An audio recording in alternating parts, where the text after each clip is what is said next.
لله رب العالمين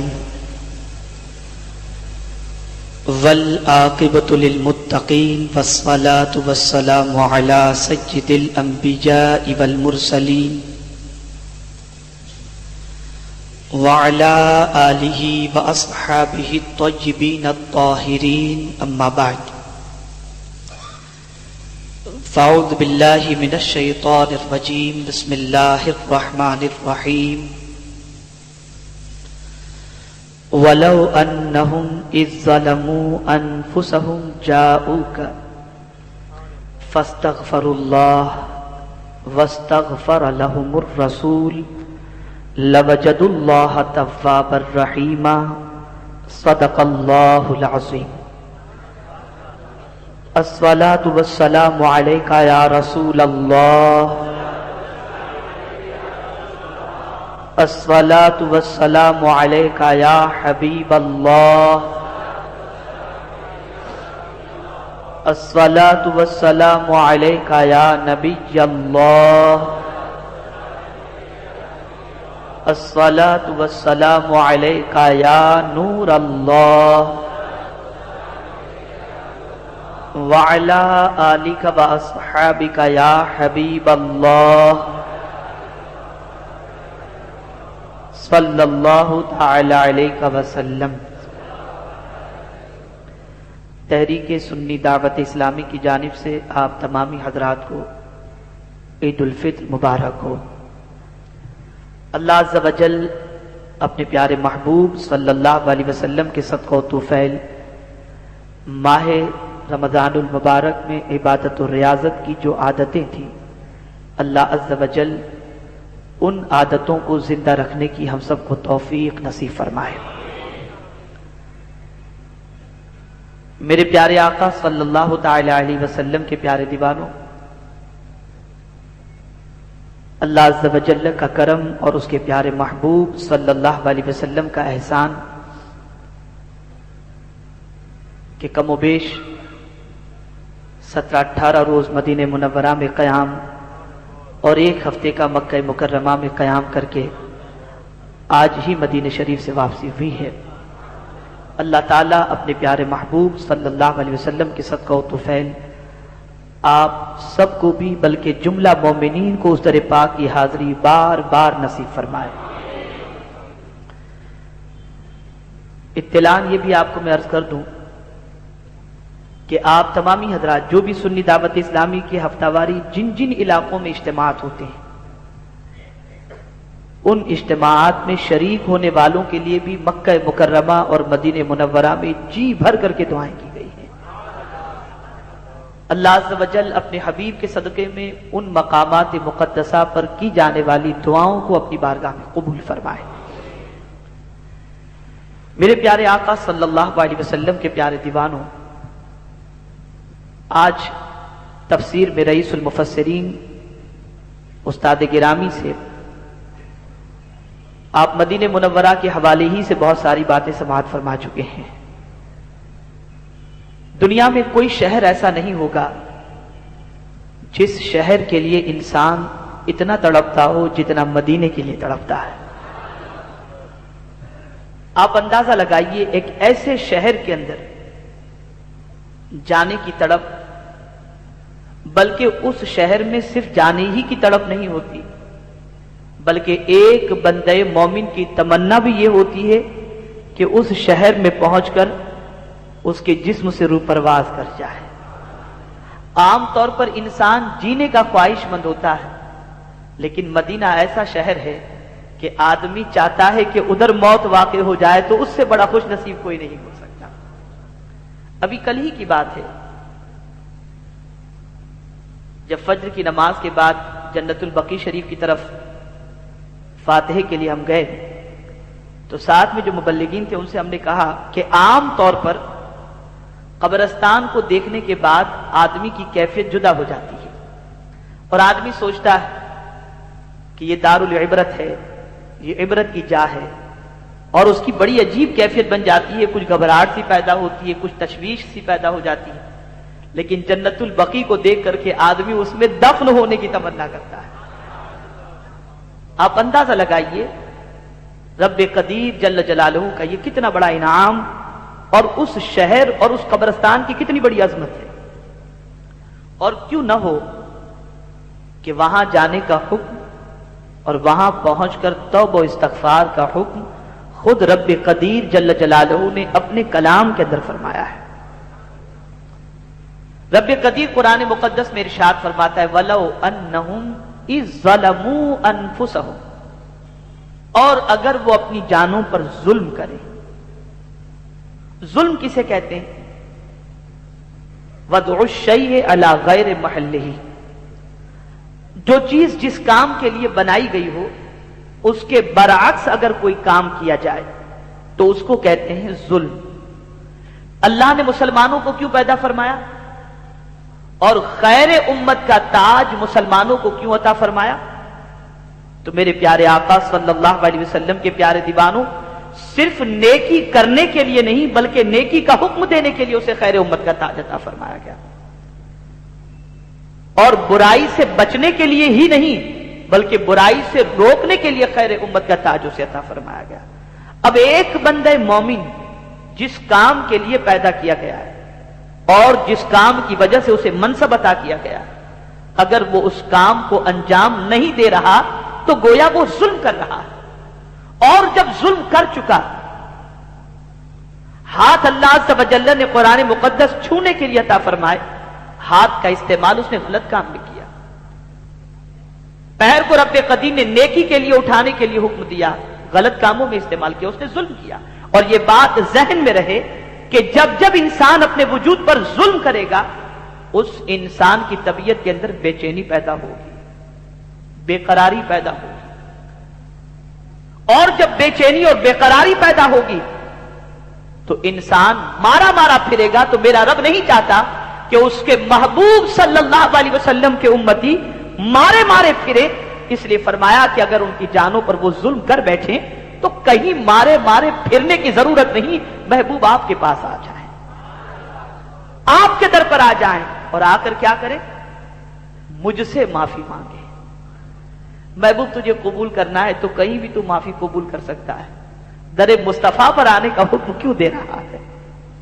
حضور صلی اللہ علیہ وسلم کی بارگاہ میں آنے کا حکم کیوں دے رہا ہے؟ تو ندا آئے گی کہ میرے بندو جب محبوب کے صدقے میں قرآن دیا ہوں تو محبوب کے صدقے میں معافی بھی مل جائے گی.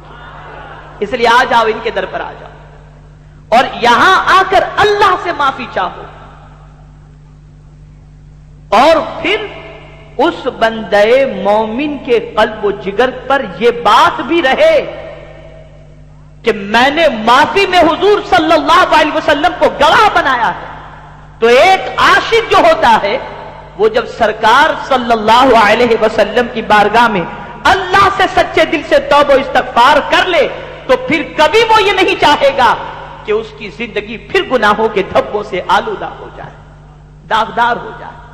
لیکن پھر اس بندے کو باور کیا جا رہا ہے، بندے خبردار، یہ نہ سمجھے نا کہ تو یہاں آ کر کے ہاتھ اٹھا کر دعا کر لیا اور توبہ استغفار تو نے کر لی تو میں تیری توبہ بھی قبول کر لوں گا، تیری بخشش بھی کر دوں گا، تیرے گناہوں کو معاف بھی کر دوں گا. فرمایا کہ نہیں میرے بندے، میں سب کچھ دیتا ہوں، لب مصطفیٰ کے صدقے میں دیتا ہوں. جس کی تسکی سے روتے ہوئے ہنس پڑے اس تبسم کی عادت پہ لاکھوں سلام. پتلی پتلی گلے قدس کی پتیاں ان لبوں کی نزاکت لاکھوں سلام. جو کچھ دوں گا میں اپنے محبوب صلی اللہ علیہ وسلم کے صدقے میں دوں گا. اس لیے اگر تم معافی بھی چاہتے ہو تو تم نے تو تمہارا کام کر لیا، تم نے تمہارا کام تو کر لیا، مجھ سے معافی تو تم نے مانگ لی اور محبوب صلی اللہ علیہ وسلم کے دربار گوہربار میں حاضر ہو کر تم نے معافی مانگی ہے. لیکن میرے بندو یہ بھی سن لو، اس حکم پر عمل کر کے چھٹی نہیں ہو جائے گی جب تک کہ میرے محبوب بھی تمہارے لیے بخشش کی دعا نہ کر دیں. وہ لب ہلا دیں گے تو تمہاری توبہ ہی میں قبول نہیں کروں گا، تمہاری صرف توبہ ہی میں قبول نہیں کروں گا. اگر محبوب نے بھی تمہاری بخشش کی دعا کر دی تو سنو تم مجھے پالو گے. کیا فرمایا؟ ایسا نہیں فرمایا کہ پالو گے بلکہ تاکید آئی لوجد اللہ، لوجد اللہ، ضرور ضرور تم اللہ کو پالو گے.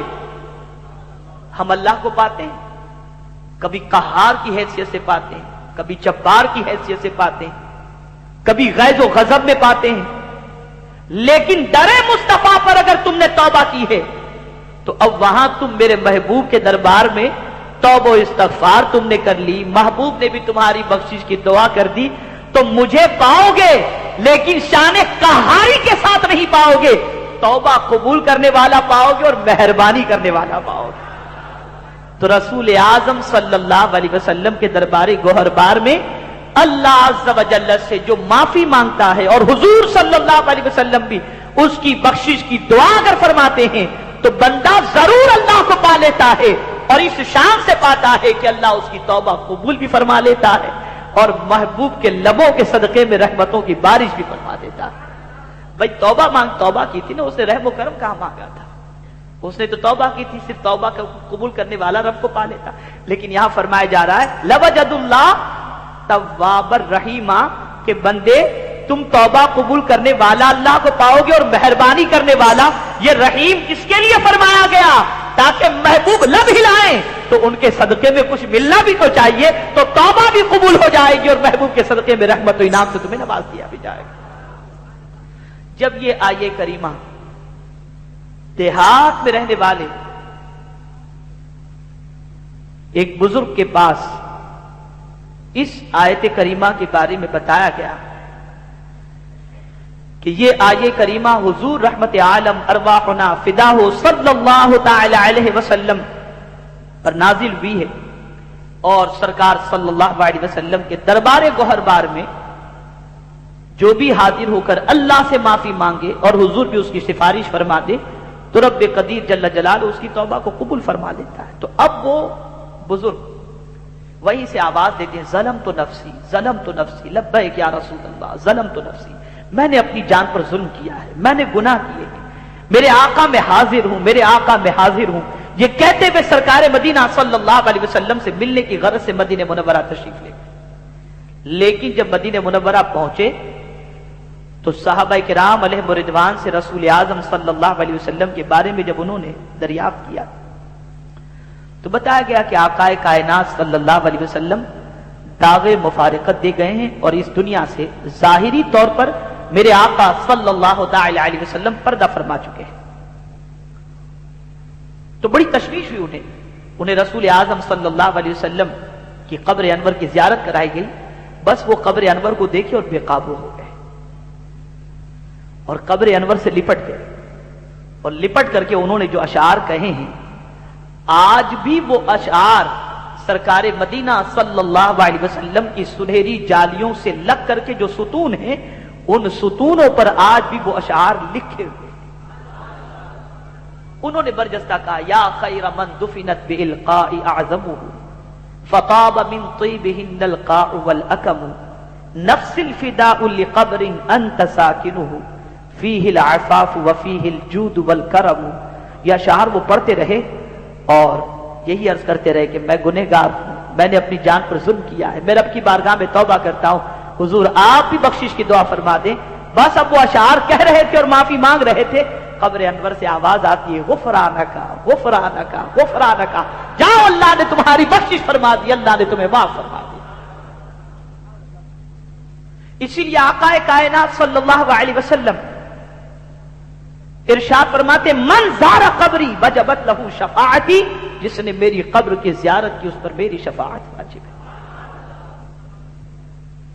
وہ کون سا سوال ہے جو رسول اعظم صلی اللہ علیہ وسلم کے دربار گوہر بار میں پورا نہیں ہوتا؟ اعلیٰ حضرت عظیم البرکت اسی لیے عرض کرتے ہیں واہ کیا جود و کرم ہے شہ بتہا تیرا، نہیں سنتا ہی نہیں مانگنے والا تیرا۔ جود کسے کہتے ہیں اور کرم کسے کہتے ہیں؟ جود کہتے ہیں مانگو تو عطا کیا جائے، اور کرم کہتے ہیں کہ نہ مانگو تو بھی عطا کیا جائے۔ تو شان رسول صلی اللہ علیہ وسلم یہ ہے کہ مانگو تو بھی دے دیتے ہیں اور نہ مانگو تو بھی عطا کر دیتے ہیں۔ کسی بزرگ نے کیا خوب کہا ہے کہ مدینے میں تو خاموشی بھی سنی جاتی ہے، مدینے میں خاموشی بھی سنی جاتی ہے، نہ مانگو کچھ نہ کہو صرف خاموش رہو تو دل کی دھڑکن کو بھی مصطفیٰ محسوس کر لیتے۔ اسے بھی آقا کائنات صلی اللہ علیہ وسلم سن لیتے ہیں۔ میں آپ کو بتاؤں، مسجد نبوی شریف میں ایک مقام ایسا ہے کہ اکثر صوفیاء کرام کو اس جگہ پر بیٹھ کر حضور صلی اللہ علیہ وسلم کے دیدار کا شرف حاصل ہوا ہے۔ وہ منبر رسول صلی اللہ علیہ وسلم ستون حنانہ جہاں مدفون ہے، وہ جگہ ایسی ہے جہاں سے شیخ سعدی شیرازی علیہ رحمہ کو بھی جلوہ یار یعنی محبوب رسول، محبوب پروردگار صلی اللہ علیہ وسلم کے رخ زیبا کی زیارت انہیں نصیب ہوئی، اور کئی بزرگانی تھی۔ ایک صاحب تشریف لے گئے، اللہ کے برگزیدہ بندے، 5 روز سے مدینہ منورہ میں قیام تھا، غیرت تھی، کسی کے سامنے انہوں نے دست سوال دراز نہیں کیا، لیکن بھوکے تھے۔ ایک رات ستون حنانہ کے قریب ٹیک لگا کر وہ لیٹے تھے، اور انہوں نے اسی عالم کے اندر جب ان کی آنکھ لگتی ہے تو اپنے آقا کی بارگاہ کے نہیں، سونے سے پہلے، آنکھ لگنے سے پہلے وہ رسول اعظم صلی اللہ علیہ وسلم کے دربار گوہر بار کی طرف دیکھ رہے ہیں اور عرض کرتے ہیں حضور میں آپ کا مہمان ہوں، 5 دن سے آیا ہوں، بھوک شدت سے لگی ہے، غیرت کا تقاضا یہ ہے کہ کسی سے نہ مانگو، آپ کے در پر آ کر کسی سے سوال کرنا یہ در کی توہین ہے، اس لیے میں خاموش ہوں، اب سب کچھ میں نے آپ کے حوالے کر دیا۔ یہ کہتے کہتے آنکھ لگ جاتی ہے، خواب میں رسول گرامی وقار صلی اللہ علیہ وسلم کا دیدار نصیب ہوتا ہے، اور آقا اپنے دست کرم سے انہیں روٹی عطا فرماتے ہیں۔ روض الریاحین میں علامہ یافعی رحمت اللہ تعالی علیہ فرماتے ہیں کہ جب وہ روٹی کھاتے ہیں تو آدھی روٹی کھا چکے ہوتے ہیں، اور آنکھ جب کھلتی ہے تو ان کے ہاتھوں کے اندر آدھی روٹی دوسری موجود ہوتی۔ تو کون سا سوال ہے جو رسول گرامی وقار صلی اللہ علیہ وسلم کے دربار گوہر بار سے پورا نہیں ہوتا؟ ایک سرکار کی آل میں سے آل رسول تھے، پہنچے مدینہ منورہ، اب پہنچنے کے بعد تڑپ پیدا ہوئی۔ آدمی کا شوق ہوتا ہے نا، کچھ نہ کچھ کھانے کا شوق ہوتا ہے، جب آدمی کا شوق ہوتا ہے تو وہ سوچتا ہے کہ یہ چیز مل جائے تو کتنا اچھا ہو۔ تو وہ آل رسول تھے، اور ان کو ناز کرنا اپنے نانا کے دربار کے اندر حق تھا، تو انہوں نے رسول اعظم صلی اللہ علیہ وسلم کی بارگاہ میں عرض کیا۔ الحمدللہ اس سال سفر کے اندر حضرت امام زین العابدین رضی اللہ تعالی عنہ جب کربلائے معلیٰ کے اندر جو جنگ واقع ہوئی تھی، اس کے بعد جب حضرت امام زین العابدین رضی اللہ تعالی عنہ اپنے گھر والوں کے ساتھ مدینہ منورہ جب لوٹے تھے، اور جس مکان میں آپ نے قیام فرمایا تھا وہ مکان آج بھی موجود ہے، جسے دار الحزن کہا جاتا ہے، اور اسے آج بھی پرانی پوزیشن کے اندر انہوں نے رکھا ہے، ایسے ہی موجود ہے۔ میں انشاءاللہ اور بھی کچھ زیارتوں کے حوالے سے عرض کرتا ہوں۔ تو اب وہ آل رسول تھے، انہوں نے سرکار مدینہ صلی اللہ علیہ وسلم کی بارگاہ میں عرض کیا، نانا جان بڑا شوق ہے مجھے گھی کے ساتھ بنائے ہوئے حلوے کے کھانے کا، بڑی تڑپ ہے سرکار، لیکن اب میں مانگوں تو کس سے مانگوں؟ مجھے کوئی جانتا بھی نہیں کہ میں کسی سے فرمائش کر سکوں۔ بس یہ انہوں نے معروضہ پیش کیا، سو گئے۔ آقا کائنات صلی اللہ علیہ وسلم نے مدینہ منورہ کے ایک باشندے کو حکم دیا کہ میری آل میں سے ایک موجود ہے اور اسے یہ کھانے کا شوق ہے، جاؤ ان کی خدمت میں جا کر یہ چیز بنا کر کے پیش کرو، ان کو کھلا دو گے، رب تمہیں برکتوں سے مالا مال فرما دے گا۔ اور آنکھ جیسے ہی کھلی تو وہ ساری چیزیں لے کر حاضر۔ انہوں نے کہا بھائی میں نے آپ سے تو نہیں مانگا تھا، یہ آپ کو کیسے پتا چلا مجھے یہ کھانا ہے؟ کہا جس سے مانگا تھا انہی کے حکم پر لے کر حاضر ہو۔ میرے پیارے آقا صلی اللہ علیہ وسلم کے پیارے دیوانوں، یہ ہے دربار مصطفیٰ صلی اللہ علیہ وسلم۔ مجھے یاد ہے آج سے تقریباً 7-8 سال پہلے کی بات ہے، مرزا عبد الشکور بیگ علیہ رحمت و رضوان بڑے زبردست عاشق رسول گزرے۔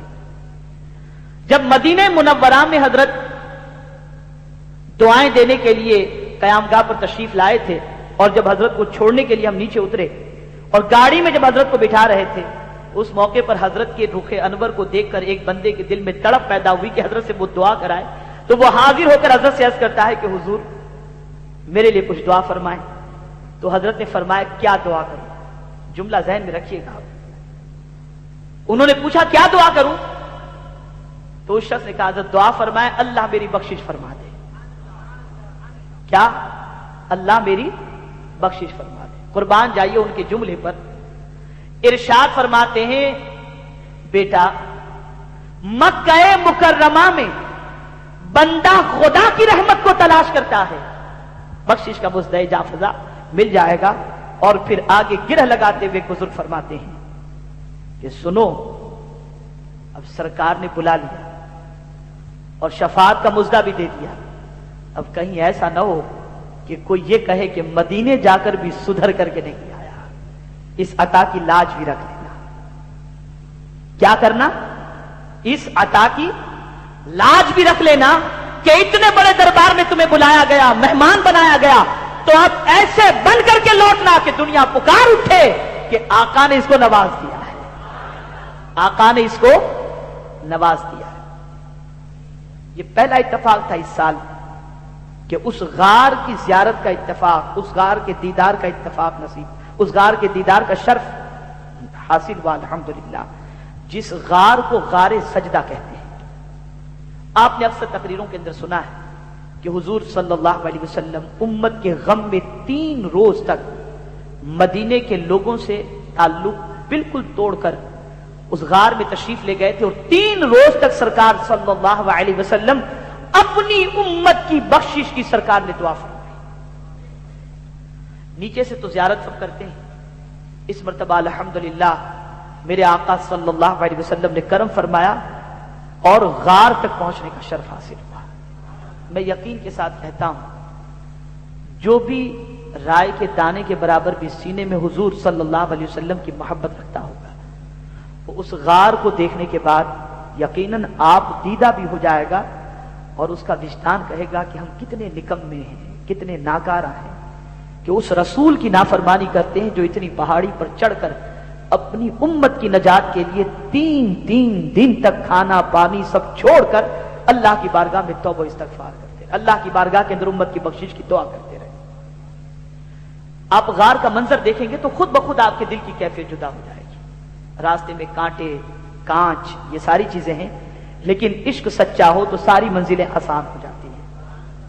اور الحمدللہ حافظ محمد افضل برکاتی، ان کے دادا حاجی عثمان صاحب، اور برطانیہ کے مبلغین، کینیڈا کے مبلغین، اور بھی کئی علاقوں کے لوگ ماشاءاللہ مل کر کے سب گئے تھے. اور یقین جانیے کہ اس غار کو دیکھنے کے بعد جو چیز ذہن میں آئی ہے اسے بھی آپ سمجھو. سرکار صلی اللہ علیہ وسلم صرف انسانوں کے رسول بن کر تو نہیں آئے، سب کے رسول بن کر کے آئے. آقا پتھر کے بھی رسول ہیں، آقا شجر کے بھی رسول ہیں، حجر کے بھی رسول ہیں. آقا کائنات صلی اللہ علیہ وسلم فرشتوں کے بھی رسول ہیں اور رسولوں کے بھی رسول ہیں. سب کے رسول ہیں، زمین کے رسول، آسمان کے رسول، چاند کے رسول، سورج کے رسول. اور ہر مخلوق کی ذمہ داری کیا ہے؟ اور ہر مخلوق کے لیے جب آقا رسول بن کر کے آئے تو کیوں رب نے بھیجا؟ تو قرآن کہتے ہیں وما ارسلنا بالرسول الا لیطاع باذن اللہ. اور ہم نے رسولوں کو نہیں بھیجا مگر اللہ کے حکم سے ان کی اطاعت کی جائے، ان کی فرما برداری کی جائے. تو سرکار سب کے رسول بن کر کے آئے، اور جب سب کے رسول بن کر کے آئے تبھی تو سب رسول کی اطاعت کر رہے ہیں. درخت کو آقا حکم فرماتے ہیں تو جڑوں سے جھومتا ہوا سرکار کی خدمت میں حاضر ہو جاتا. پتھروں کو حکم دے رہے ہیں تو پتھر بھی آقا کی بات مانتے نظر آتے. چاند کو اشارہ فرما رہے ہیں تو چاند بھی بات مانتا نظر آتا. سورج کو اشارہ فرما رہے ہیں تو سورج بھی بات مانتا نظر آتا ہے. پانی کو اشارہ فرما رہے ہیں تو پانی بھی حکم کی اطاعت کرتا نظر آتا ہے. وہ کون سی شے ہے جو میرے آقا کی اطاعت نہ کرتی ہو؟ اور میں آپ سے پوچھتا ہوں ساری مخلوق کے لیے سرکار صلی اللہ علیہ وسلم کی اطاعت لازم، لیکن مجھے بتاؤ کیا حضور صلی اللہ علیہ وسلم نے اپنی مخلوق میں سے کسی کے لیے اتنی گریوزاری کی ہے، روئے ہیں یا غاروں میں جا جا کر دعائیں کی ہیں جتنی سرکار نے اپنی امت کے لیے دعا فرمائی؟ سرکار نے پتھر کے لیے دعا نہیں فرمائی، درخت کے لیے دعا نہیں فرمائی، اس کے لیے نہیں رویا آقا کائنات صلی اللہ علیہ وسلم، دعا نہیں فرمائی. دعا تو سب کے لیے فرمائی ہے، لیکن اس کے لیے اتنا نہیں روئے جتنا اپنی امت کے لیے سرکار روئے. کتنے تعجب کی بات ہے، جس کے لیے آقا اتنا نہیں روئے وہ تو حضور کی اطاعت کر رہے ہوں، اور جس کے لیے آقا سب کچھ چھوڑ کر کے غاروں میں سجدوں کے اندر پڑے ہوں. آج اس امت کا حال یہ ہے کہ اپنے آقا کی نافرمانی کے اندر کوئی کمی نہیں چھوڑتی. اور یہی وجہ ہے کہ آج ہم ذلیل بھی ہیں، رسوا بھی ہیں، پریشان بھی ہیں اور غمگین بھی ہیں۔ تو میرے پیارے آقا صلی اللہ تعالی علیہ وسلم کے پیارے دیوانوں، غار سجدہ یہ آج پرانی حیثیت اور پرانی پوزیشن کے اندر موجود ہے، اور بنو نذیر یہ یہودیوں کا ایک قبیلہ تھا۔ سرکار صلی اللہ علیہ وسلم دعوت اسلام پیش کیے انہوں نے دعوت اسلام قبول نہیں کی، یہ بھی مدینہ منورہ میں موجود تھا قبیلہ، اور پھر ان کو سرکار صلی اللہ علیہ وسلم نے مصالحت اور معاہدے کے بارے میں کہا تو وہ بھی انہوں نے قبول نہیں کیا۔ تو سرکار صلی اللہ علیہ وسلم اپنی اونٹنی شریف پر سرکار سوار ہوئے اور جلال کے عالم میں اونٹنی کو تیز رفتار سرکار نے دوڑانا شروع کیا۔ آپ جانتے ہیں جس اونٹنی پر سرکار سوار تھے وہ اونٹنی جب چلتی تھی تو سرکار کے جلال نبوت کی وجہ سے اونٹنی کے قدم جہاں پڑتے تھے وہاں نشان ہو جاتا تھا۔ تو بہت سارے نشانات تو اس اونٹنی کے قدموں کے ختم ہو چکے ہیں، لیکن اس مرتبہ ایک صاحب کے ذریعے الحمدللہ ایک باغ میں اس اونٹنی کے 2 قدموں کے ایک پتھر پر نشان ہیں، ان نشانوں کو دیکھنے کا موقع بھی میسر ہوا۔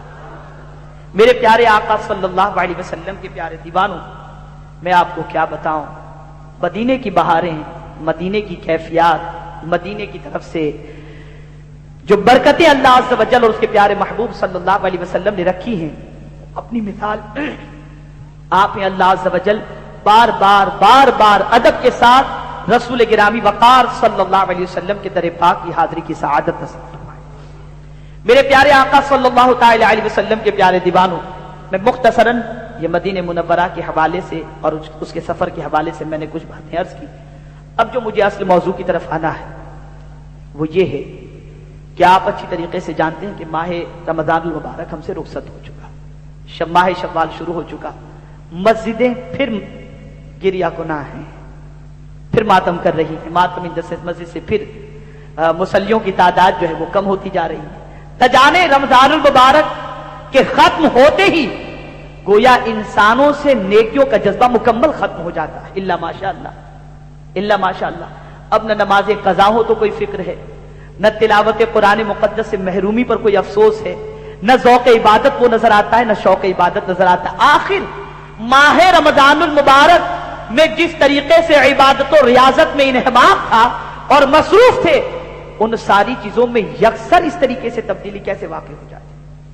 تو میرے پیارے آقا صلی اللہ علیہ وسلم کے پیارے دیوانوں، اس کی کچھ وجوہات ہیں، کچھ اسباب ہیں اس کے، کہ ہم نے ماہ سیام کے استقبال کے وقت اور ماہ سیام سے رخصتی کے وقت ہم نے دل میں یہ نہیں سوچا تھا، ہم نے بس اتنا خیال کیا یہ مہینہ آیا، اس ماہ مبارک کے اندر ہمارے اوپر روزے فرض ہیں، لیکن کیوں فرض ہیں، ہمیں ان روزوں سے کیا اپنی عادتوں میں تبدیلی لانی چاہیے، اور اس کے بعد ان عادتوں پر قائم رہنے کے لیے جو اچھی عادتیں ماہ رمضان کے سبب سے حاصل ہوئی ہیں ان کے لیے کیا جد و جہد کرنا چاہیے۔ ہم نے پہلے سے کوئی نیت نہیں کی، اور قرآن کہتا ہے، قرآن مقدس میں رب نے فرمایا وَمَا تَفْعَلُوا مِنْ خَيْرٍ يَعْلَمْهُ اللَّهُ، جو بھی تم نیکیوں میں سے کام کرتے ہو اللہ اس کو جانتا ہے۔ یہ اس لیے فرمایا گیا کہ تم کس نیت سے روزے رکھ رہے ہو، تمہارے ارادے کیا ہیں، وہ ساری چیزیں اللہ جانتا ہے۔ اور اے بندو، اگر تم نے یہ نیت کی تھی کہ آج ہم روزے رکھ رہے ہیں